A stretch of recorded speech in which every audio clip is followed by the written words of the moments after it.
एक गांव में एक बूढ़ी औरत रहती थी। वो एक कहानीकार थी। सारे गांव के आदमी उनसे कहानी सुनने आते थे। उसी गांव में एक पुष्पा नाम की लड़की भी रहती थी। एक दिन पुष्पा उस औरत के पास जाती है और बोलती है कि दादी, आज मुझे भी एक कहानी सुनाओ। बूढ़ी औरत उससे बोलती ही कि क्यों नहीं, आओ। यह कहानी एक डायन की है, काली डायन। इस कहानी का नाम। हे दोस्तों, मैंने यह कहानी बनाकर नहीं लिखी।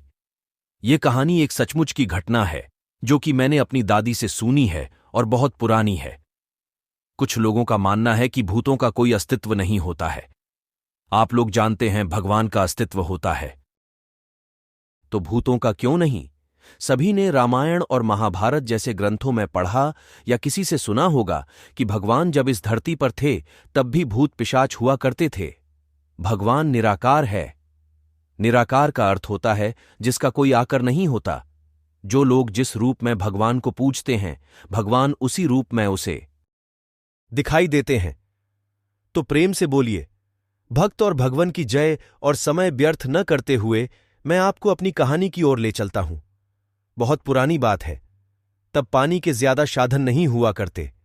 लोग कुएं, बाबड़ी, तालाब आदि से पानी पिया करते थे। तो यह कहानी भी एक तालाब की है जो कि उस काली डायन के जादू से अमृत से झर बन गया था।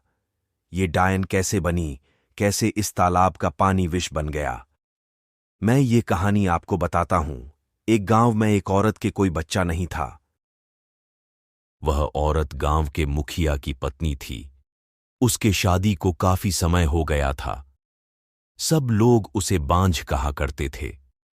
सारे गांव वाले उसका मुंह भी नहीं देखना कहते थे। कहते थे कि इसका मुंह देख लिया तो पूरा दिन बेकार चला जाएगा। पर मुखिया की पत्नी थी, इसलिए लोग थोड़ी बहुत बातचीत कर लिया करते थे। एक दिन गांव में एक फकीरा बाबा भिक्षा मांगते हुए आ पहुंचता है तो वह बातों ही बातों में उसका हाथ देखने लग जाता है और कहता है, आपको बच्चा नहीं है ना? वह बोली, आपको कैसे पता चला? वह बोला, हम हस्तरेखा में निपुण है और हाथ देखकर यह बता सकते हैं कि क्या होने वाला है, क्या होगा। वह बोली, अच्छा, तो यह बताओ कि मेरे बच्चा कब होगा? तो उसने कहा, आपको भगवान ने बच्चा तो नहीं दिया, पर मैं एक रास्ता बताता हूं। वह सुनो।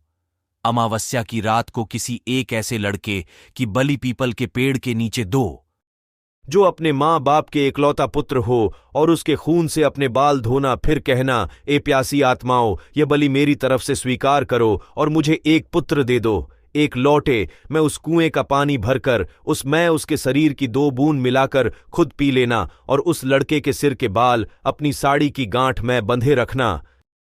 यूं अवश्य एक पुत्र पैदा होगा। इतना कहकर वह वहां से भिक्षा लेकर चला गया। उस दिन के ठीक 3 दिन बाद अमावस्या थी। उस औरत ने वही किया जो उस बाबा ने बताया था। उसने अपने देवरानी के लड़के की बलि दे दी और खून की 2 बूंदें पानी मैं मिलाकर खुद पी लिया और उस सिर के कुछ बाल को काटकर अपनी गांठ में बांध लिया और बिना पीछे मुड़े अपने घर आ गई। सुबह गांव वालों को पता चला कि मुखिए के भाई के बेटे को किसी ने मार के वहां फेंक रखा है। जब यह बात मुखिए और उसके भाई ने सुनी तो वह नंगे पैर दौड़ पड़े। धीरे धीरे सारा गांव इकट्ठा हो गया। उस लड़के की मां का रो रो बुरा हो गया था। इसीलिए बोलते हैं कि किसी पे विश्वास मत करो।